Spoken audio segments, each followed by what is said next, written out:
دوه یو مجرب وظیفې درخایمه چې دا د قرآن عظیم الشان کې موجودې دي، نو تاسو تجربه ور باندې وکړئ ان شاء الله العزیز چې ذهن به مو داسې تیز شي، داسې چې نه به تاسو نه هیره کیږي بیا او نه به تاسو سبق کې وروستو بیا راځئ تر مرګه پورې، تر څو پورې چې دی ژوندی وي د به چشمو ته بیا ضرورت پیدا نه شي.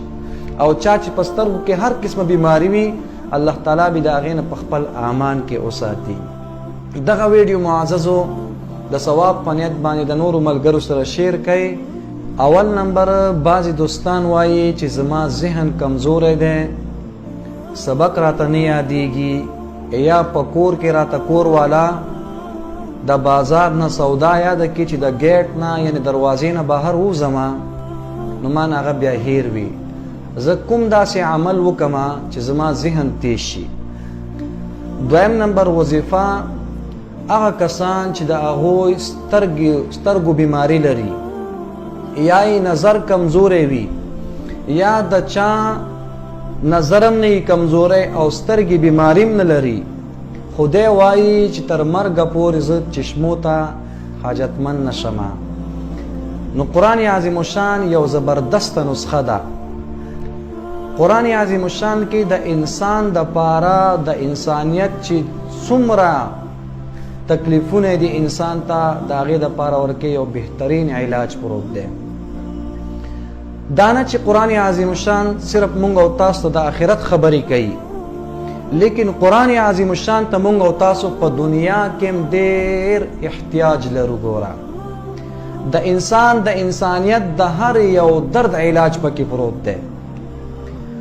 هغه کسان چې هغه وایي زما ذهن کمزوری دی، سبق راته نه یادېږي، ذهن مې ګډوډ سوچونه کوي، مونځ کې راته غلط سوچونه او فکرونه راځي، دا یو ډېر مجرب عمل دی. تاسو ورباندې تجربه وکئ.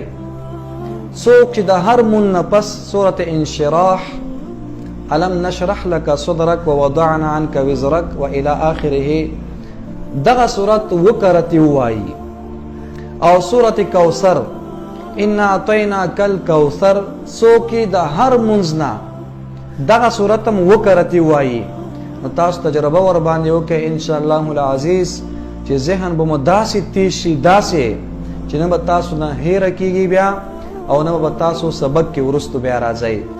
سبق به هم درته یادېږي، هیره به هم درنه نه کیږي. دا یو داسې مجرب عمل، یو داسې مجربې وظیفې دي. دویم نمبر هغه وظیفه چې څوک وایي چې زما سترګې خرابې دي او ډېر وګرځېدم ډاکټرانو باندې علاج نه کیږي، یا مې سترګې همیشه دپاره روغې او جوړې وي، داسې وظیفه راته وښایه. نو قرآن عظیم الشان د هر علاج دپاره شفا دی. ګوره د سترګو دپاره فبصرک الیوم حدید، دغه آیت مبارکه د هر مانځه نه پس وپیرې څوک ووایي او په دغه مسواکه ګوته باندې چوف کی او دا بیا د سترګو باندې راکاږي، نو ان شاء الله العزیز الله به